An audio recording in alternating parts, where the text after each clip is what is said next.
Great. Thank you, Sophie. Thanks for that kind introduction. And thank you for the opportunity to be here today and share some of my work with you. I'm really excited to have the opportunity to present some of the material from my new book that Sophie mentioned. I'll just get, let's see.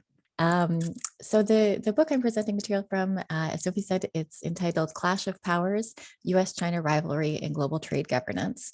And I want to start by thanking the funders of the project, the UK Economic and Social Research Council and the Global Challenges Research Fund. Great. I've just advanced my slides just to check everyone can see that. Excellent. All right, we're good to go then. So as we know, trade has become a big flashpoint of conflict between the US and China. We've seen a dramatic escalation in trade tensions between the world's two largest economies. Attention has overwhelmingly focused on the bilateral trading relationship between the two.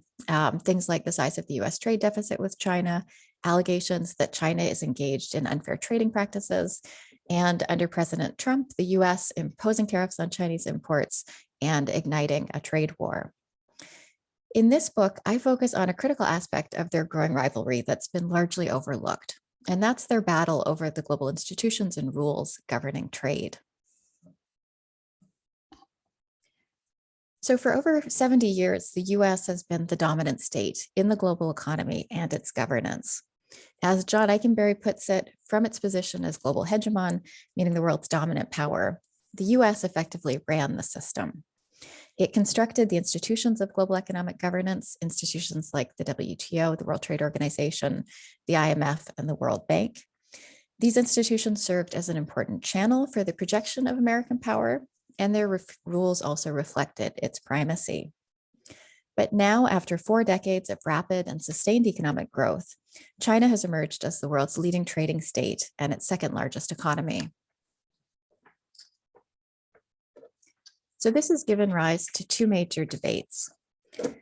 First, are we in the midst of a hegemonic transition from the US to China, or does the US maintain its dominance? And second, how will the rise of China affect the system of global economic governance constructed under American hegemony? So the book intervenes in each of these debates by analyzing China's impact on global trade governance, which is really at the heart of the US-led liberal international economic order.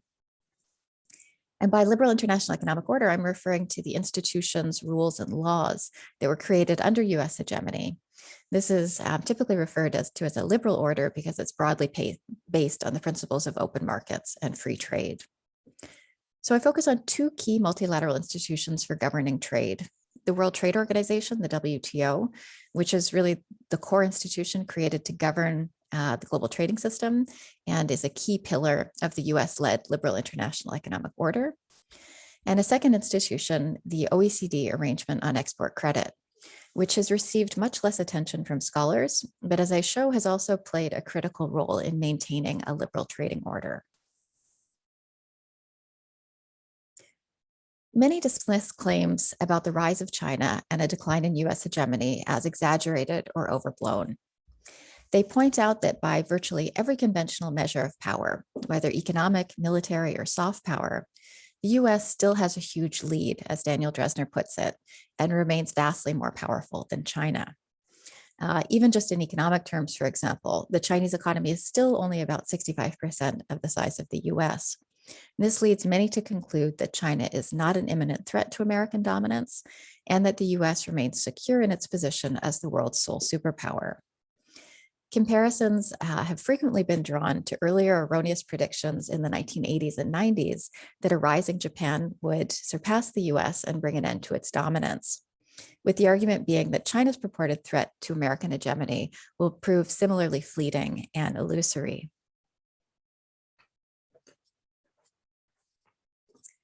With regard to the second debate concerning China's impact on global economic governance, many assume that since China has benefited from an open and rules-based trading system, which has enabled its remarkable economic growth and development, that it's therefore heavily invested in maintaining that system. The general consensus, even amongst scholars coming from very different theoretical perspectives in IR, is that China is not seeking to overthrow the existing global economic order, but instead is fundamentally supportive of its overarching goals and principles and seeking to sustain it. So much is seen to rest on the willingness of the US to incorporate China into existing global governance institutions and to give it appropriate weight and authority in decision making. If so, it's argued that China will readily integrate into and support those institutions and that they'll continue to function smoothly and effectively. So in sum, the prevailing view is that the US maintains its dominance in the international system. China does not possess sufficient power to pose a real threat to US hegemony. And even if it did, China would likely support rather than challenge the existing system of global economic governance that the US has created. The book, however, challenges each of these assumptions. I argue that China's rise has in fact proven far more destabilizing both to US power and for global economic governance than previously recognized. I show that China has proven a significant counterbalance to American power that has sharply curtailed the US's institutional power, meaning its power over the institutions and rules that govern the global economy. Existing trade institutions created under American hegemony are being undermined, and US efforts to construct new trade rules have been repeatedly thwarted by a rising China. Despite the US's superior power resources, its greater levels of economic, military, and soft power, China has been able to persistently block the US from achieving its objectives across a wide range of different areas of trade governance. Amid the rise of China, I argue, the US's ability to dominate the governing institutions of the trading system and to write the rules of global trade has been substantially weakened.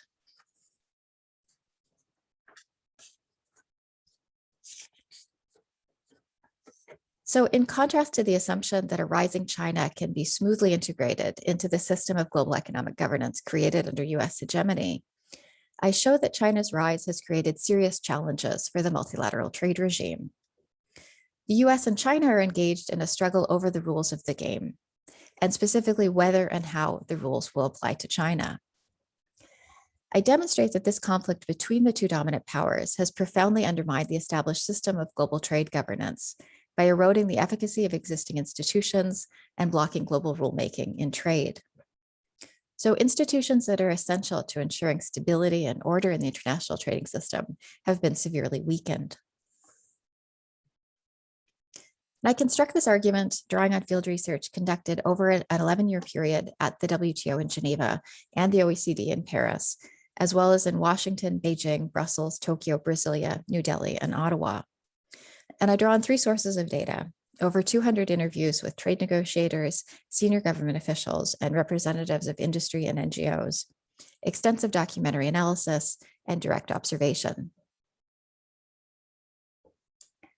So the book analyzes a number of different areas of global trade governance: a comprehensive trade round, the Doha round, subsequent negotiations at the WTO on both agriculture and fisheries, which have been 2 of the key core areas of multilateral negotiations since the collapse of the Doha round, and then case studies of export credit and export credit for coal-fired power plants.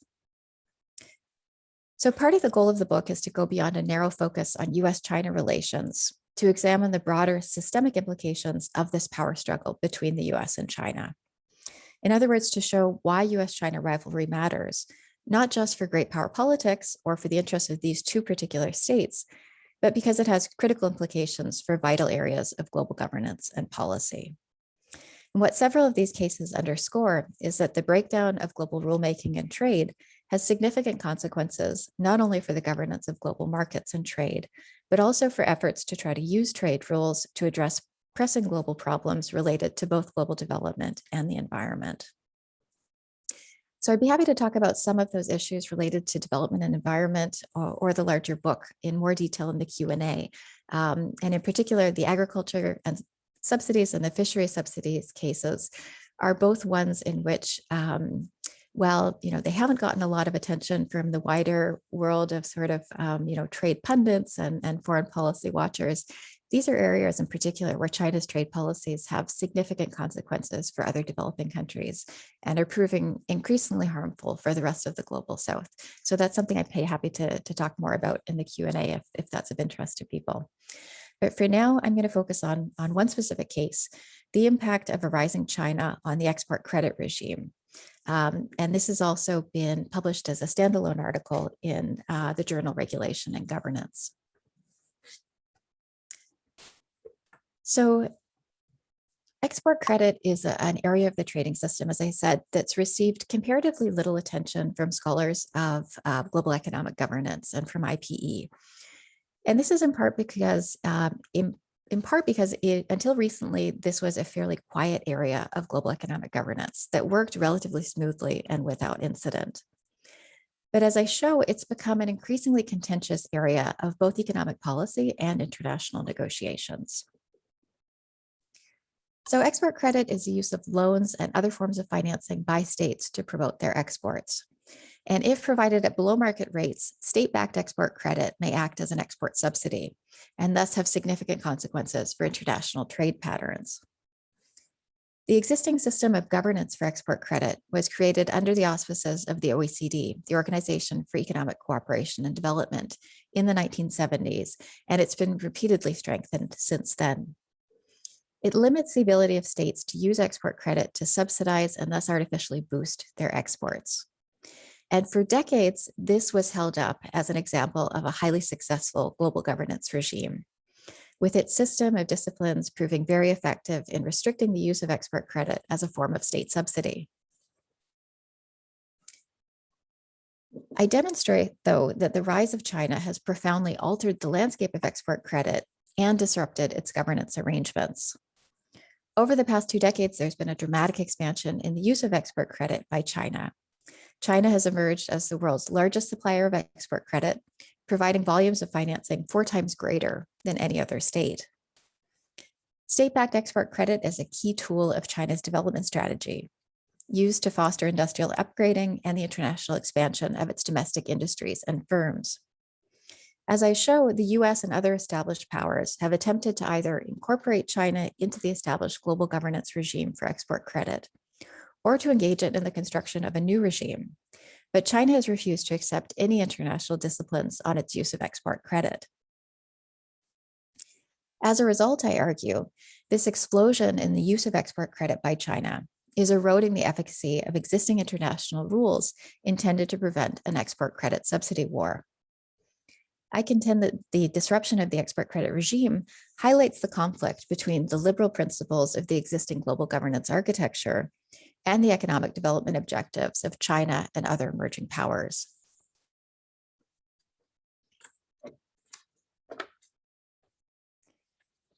So that last point is important because the existing literature has often tended to take for granted the inherent goodness and desirability of the liberal international economic order constructed under US hegemony.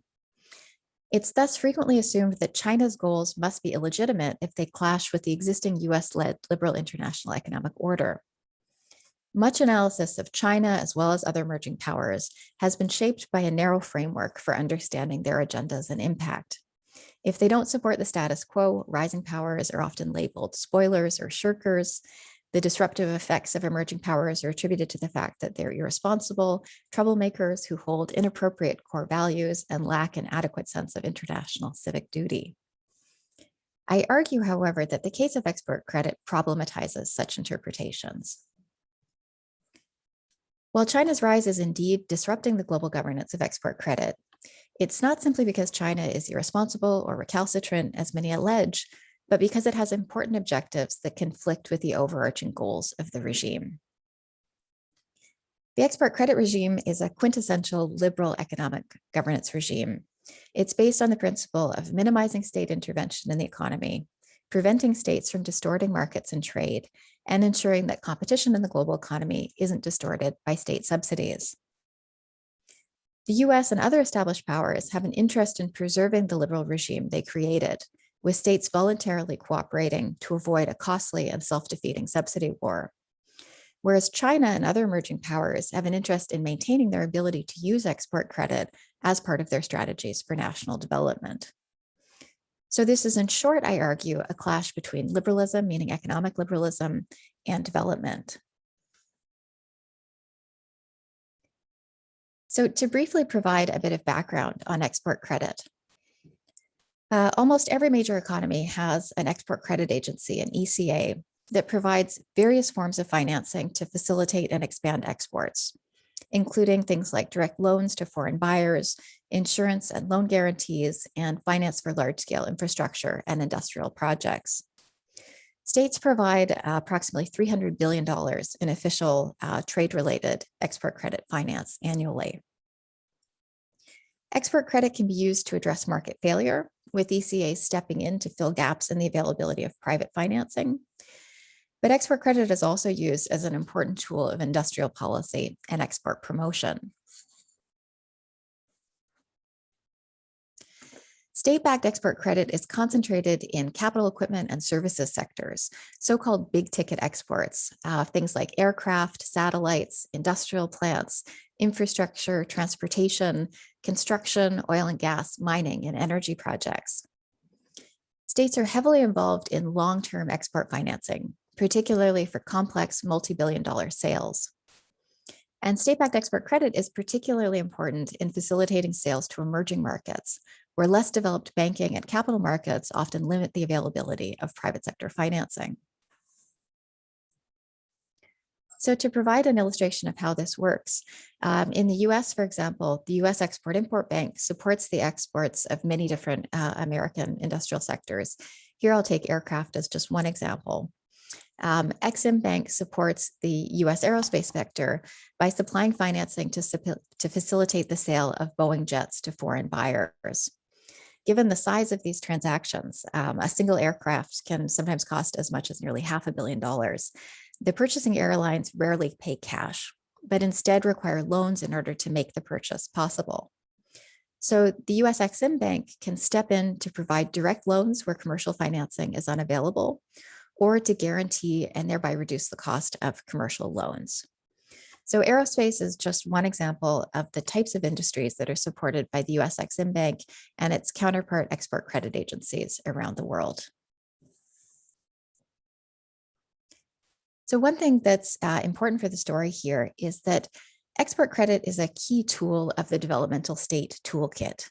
Virtually all of the successful late developers, such as Japan and the East Asian NICs, have used export credit as a key part of their strategies for economic development and for catching up with more advanced industrialized states.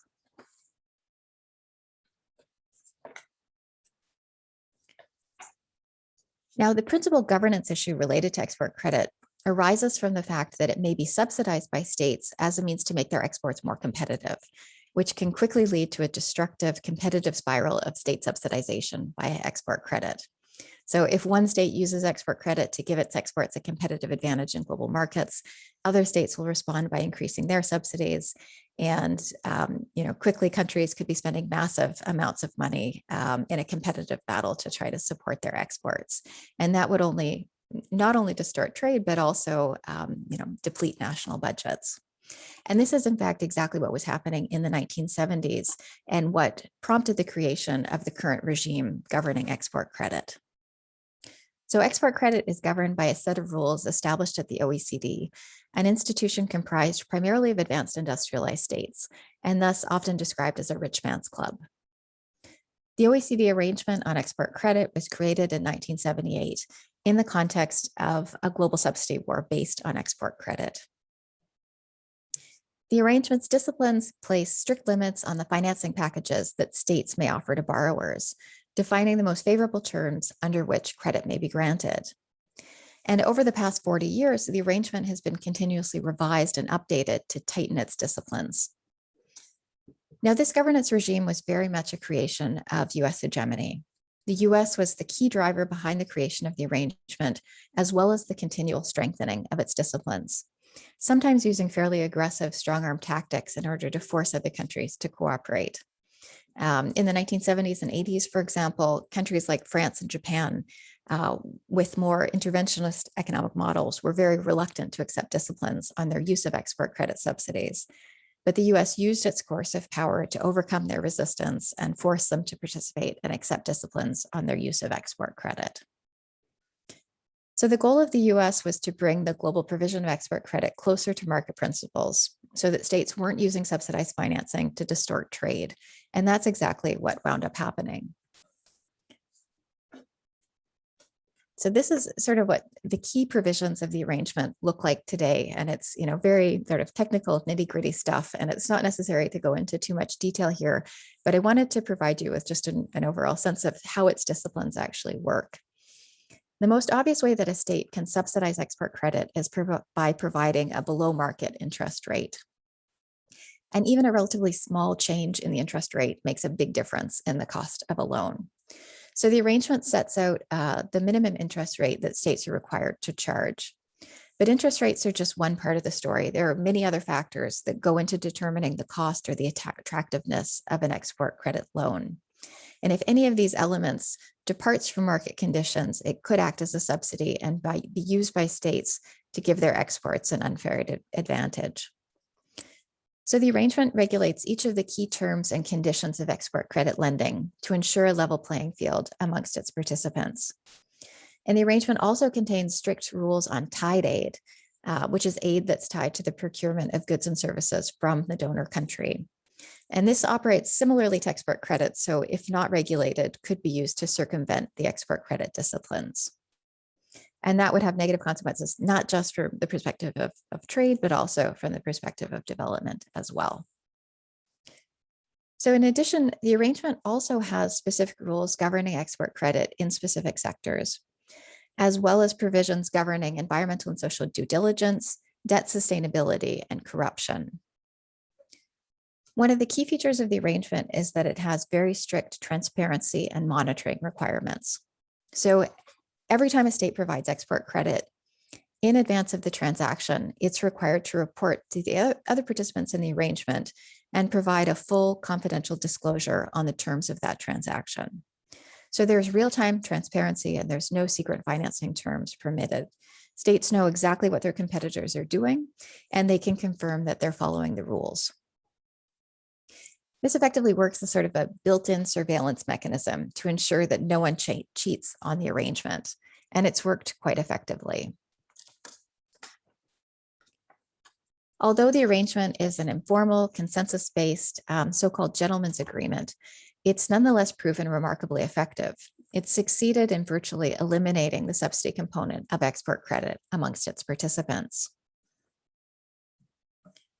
In recent years, though, the global landscape of export credit has changed dramatically due to an explosion in export credit provision by China as well as other emerging economies. Since 2000, the BRICS, Brazil, Russia, India, and China, have increased their official export financing from less than 3% to 40% of the world total. And the vast majority of this increase has come from China, which constitutes 90% of the export credit activity of the BRICS, and which is now the world's largest export credit provider by far.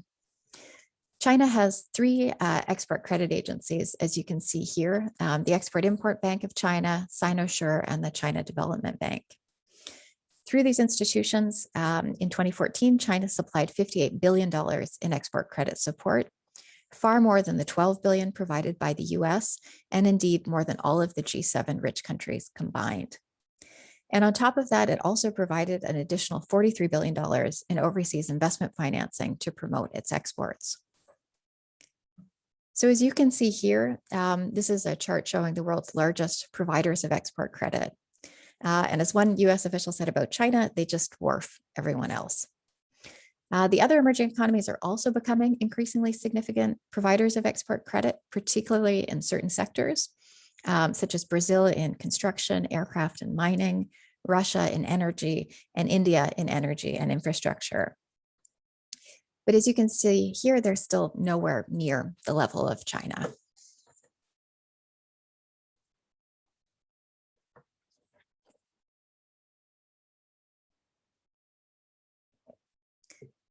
So export credit is a key part of China's development strategy.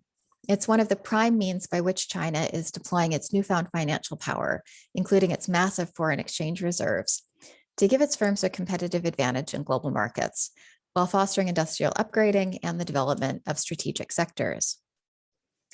So what China does first is develop an infant industry domestically, and then it uses export credit to enable firms in that industry to expand globally. First, by moving into emerging markets in Africa, Latin America, and developing parts of Asia, and then into more advanced economies. And this has been critical in enabling China to move up the value chain from low wage, low value manufacturing into more technology intensive and higher value added industries, where it's increasingly competing directly with advanced industrialized countries like the US, UK, EU, and Canada.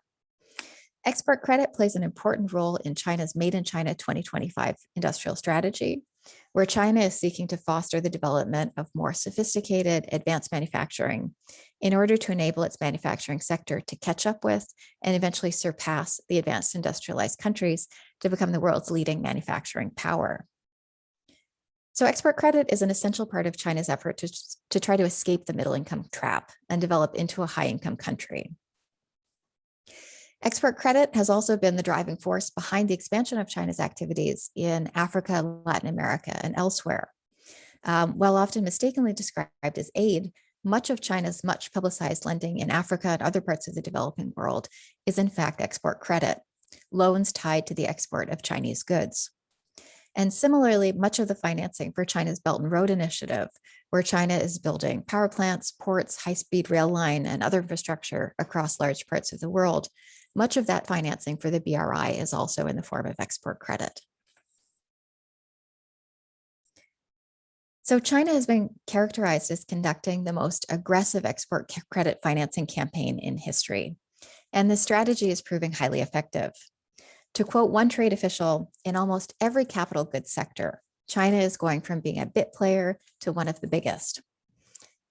China's use of export credit is seen as a serious competitive challenge to advanced industrialized states like the US, and a significant threat to the export credit regime.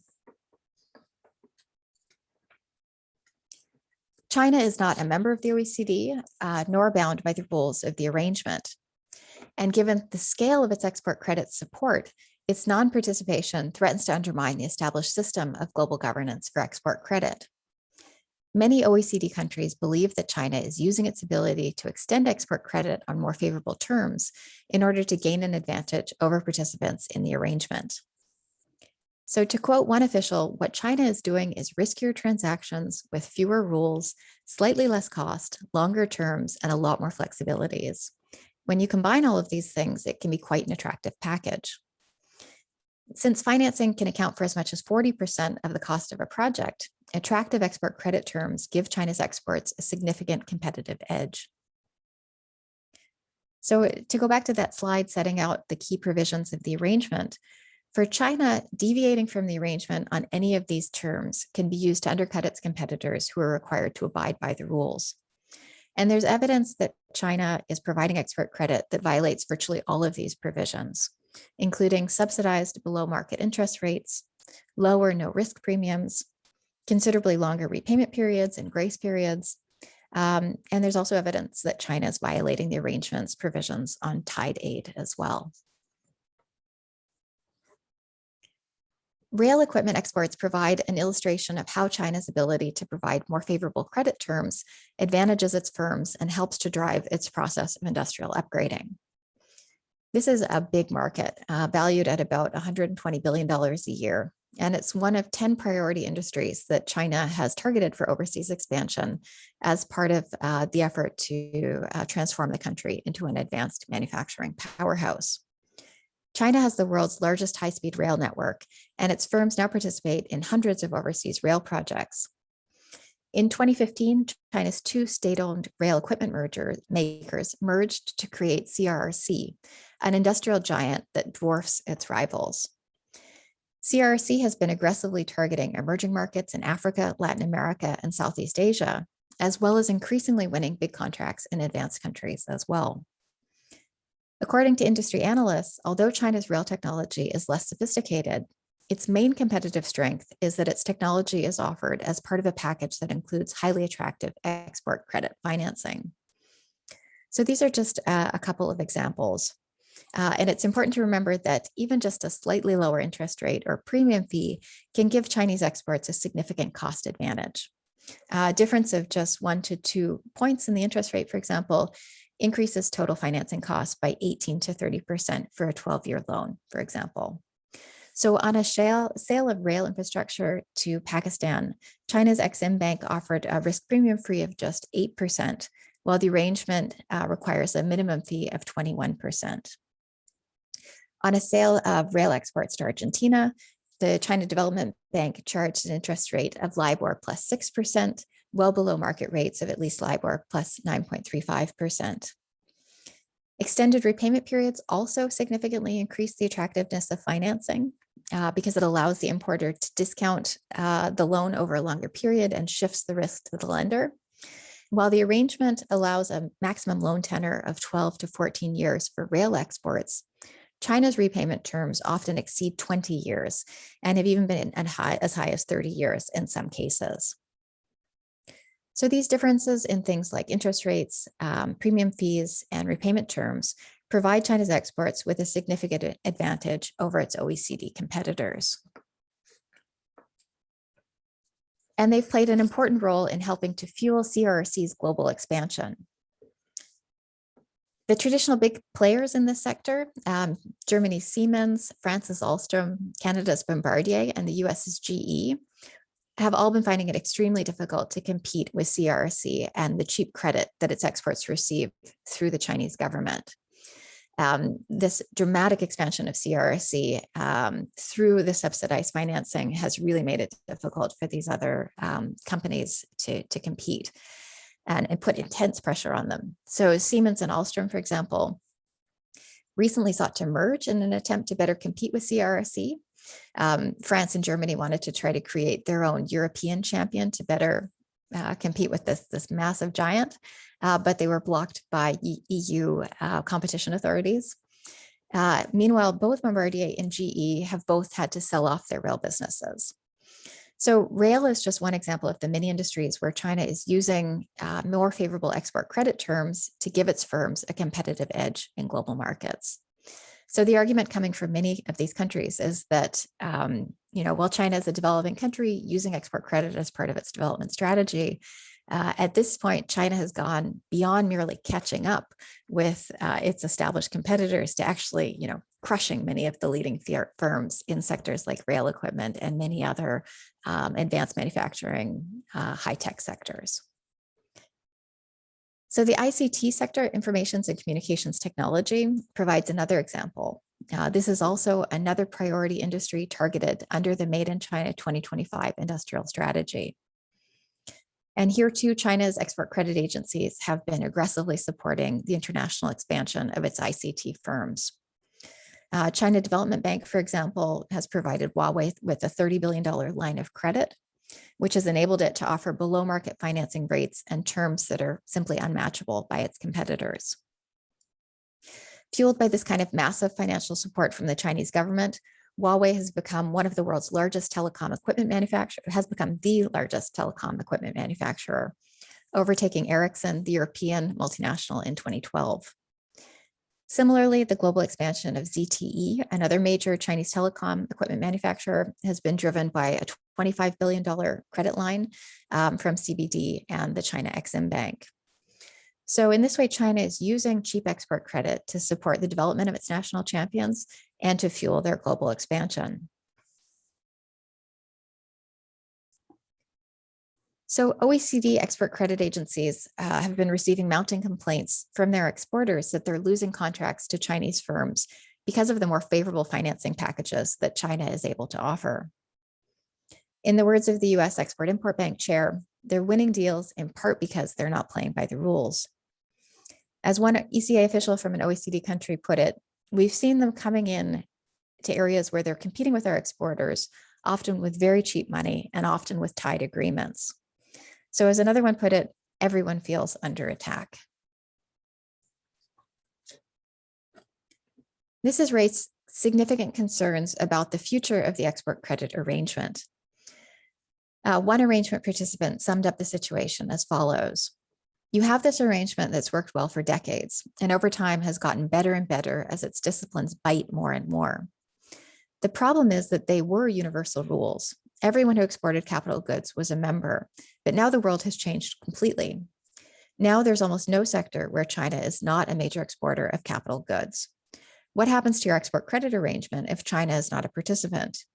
If the arrangement is going to operate in a meaningful way, it has to involve all the major exporters of capital goods, meaning it has to involve China.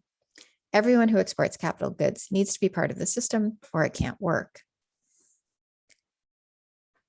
So given the massive volume of financing that it's providing, incorporating China into global rulemaking and disciplines on export credit became a key priority of the US, EU, and other advanced industrialized states. As the head of the US Export-Import Bank put it, it's important that they play by the rules that everyone else is playing by. Now, although based at the OECD, states are not actually required to be OECD members in order to participate in the export credit arrangement. Any state that's a major provider of export credit is eligible to participate. And the US has strongly pressed China to join the OECD arrangement, but its efforts have been unsuccessful. Beijing has indicated that it will not join a set of rules that it played no role in creating and that don't reflect its development objectives. China's position, as articulated by a high-ranking official in the Ministry of Commerce, is that the OECD arrangement aims to solve the problems of international competition among developed countries and does not reflect the development concerns of developing countries like China. So as a result, China has refused to join the OECD arrangement or to subject itself to its disciplines. There are thus fears amongst the OECD countries that the arrangement risks becoming obsolete. As one negotiator put it, the arrangement becomes pretty irrelevant pretty quickly if the world's biggest exporter won't participate. Now, thwarted in its efforts to try to convince China to join the arrangement, the US tried a different tack.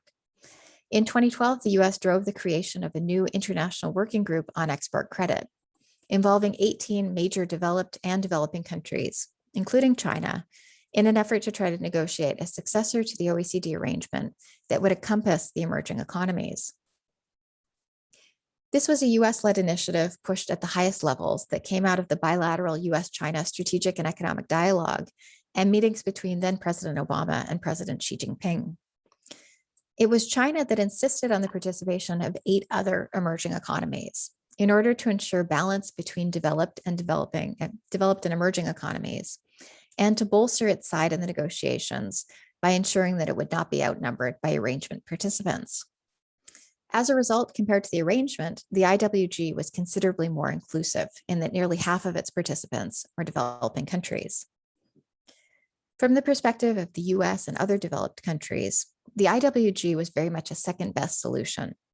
As one US negotiator put it, we had dreamed of dragging China into the OECD arrangement, but the failure of that effort is what led to the IWG.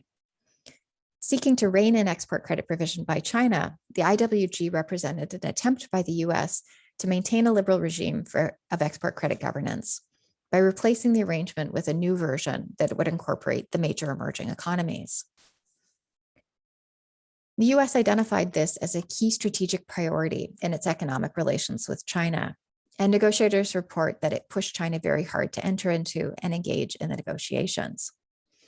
As one US official stated, everyone's hopes are resting on the IWG, that it will be able to control China's ability to take everyone's lunch.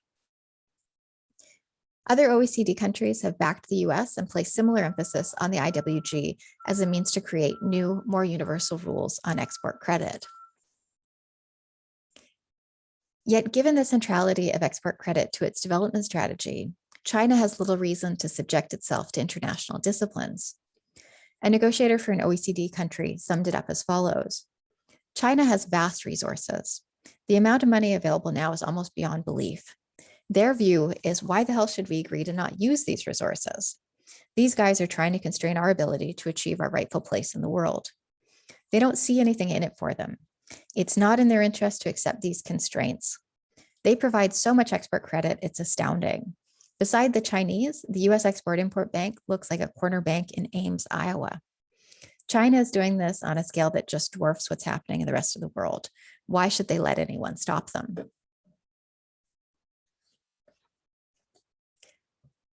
Consequently, although China formally agreed to participate in the IWG, it consistently thwarted the negotiations.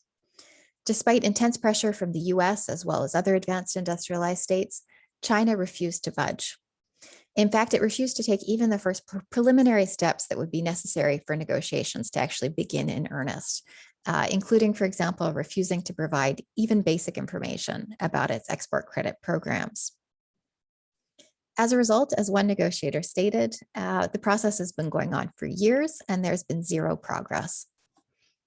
States were meeting multiple times a year for negotiations, but China was foot dragging, throwing up all kinds of process-based hurdles, and basically doing everything that it could to impede the negotiations from moving forward. And of course, nothing could move forward without China. So states were going through the motions, continuing to meet regularly for negotiating sessions, but there was a huge amount of frustration amongst negotiators from the OECD countries that this was a futile process. According to a senior US official, quote, "What the US, EU, and other OECD members want is a new version of the arrangement, a comprehensive set of rules that incorporates the emerging economies. But that's exactly what China is not going to agree to." So after 8 years of fruitless negotiations and with no prospect of any agreement on the horizon, the IWG was officially abandoned at the end of last year. The simple fact is that China has little incentive to accept disciplines that would limit its use of export credit and thus potentially inhibit its future growth and development prospects. And it's a sign of China's power that it's been able to successfully resist being pressured into a set of rules that it sees as fundamentally against its interests. So to conclude, as the case of export credit, as well as the other cases analyzed in the book show, global trade governance has been profoundly destabilized by the rise of China.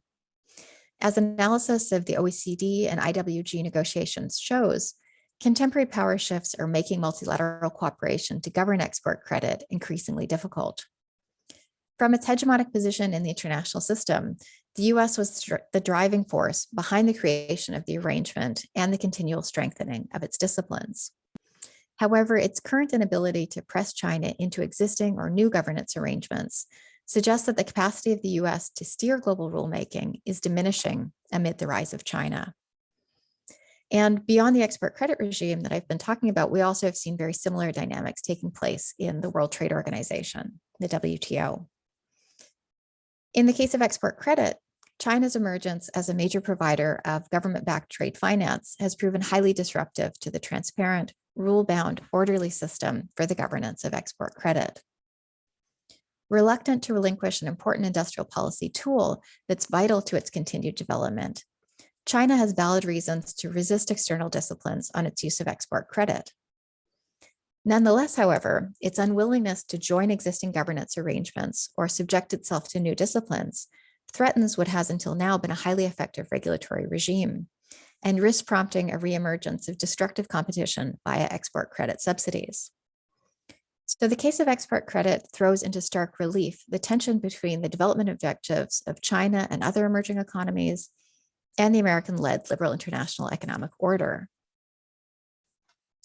If development requires significant scope for state intervention, then can this be accommodated in or reconciled with liberal global governance institutions? From the perspective of the US and other established powers, the export credit regime and its disciplines are essential to fostering an open and fair global trading system, with competition taking place on a level playing field undistorted by state subsidies. But from the perspective of China and other emerging powers, a system that constrains their scope for development by requiring them to relinquish their use of an important industrial policy tool cannot be considered fair. What the established powers perceive as a level playing field is in fact one that serves to perpetuate their industrial and economic supremacy. So whether or how this fundamental conflict can be resolved or reconciled is unclear, but it represents one of the central challenges currently facing the existing system of global economic governance. So I'll wrap up there and look forward to our discussion. Thank you.